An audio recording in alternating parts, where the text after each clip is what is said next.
Due to shortages, the province is temporarily implementing changes to the administration of rabies vaccinations to conserve supplies and to ensure high-priority patients receive treatment. It's one of the few diseases, where the vaccine can be administered because the disease doesn't technically take place until the virus reaches the brain, causing an encephalitis, which is the fatal part. But it takes weeks or months to get to the brain, and during that time the vaccine can be administered, so it gives us a shot to protect the person from an inevitable death. The vaccine will be provided for high-risk exposure, including travelers and domestic animals that have recently traveled to a country with high rates of rabies. But the most common source of infection comes from direct contact with a wild animal, such as raccoons, coyotes, and especially bats. If we know there are a lot of wildlife in the area, ideally not letting dogs have uncontrolled access or cats uncontrolled access.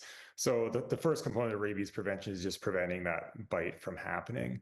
The other aspect is vaccinations. It is transmitted through the bite or scratch from a rabid animal, or if saliva gets into the mouth, nose, or eyes. Any pet that has not been vaccinated is at risk. We can vaccinate dogs and cats starting at 12 weeks of age, and actually by law in Ontario, they're required to be vaccinated by 12 weeks of age. For now, only days 0 and 3 will be administered within 48 hours of exposure. Normally, rabies treatment consists of 4 doses. There'll be vaccines given on day 0, 3, 7, and 14. Sometimes 28 as well, if it warrants it. And if you follow that, and you're pretty much 100% protected. And it should start as soon as possible after the bite. Once symptoms begin, it's too late to vaccinate against rabies. Non-residents who meet the high-risk criteria will be administered day 0 vaccine, but will need to seek the remainder of the doses in the health unit in which they reside.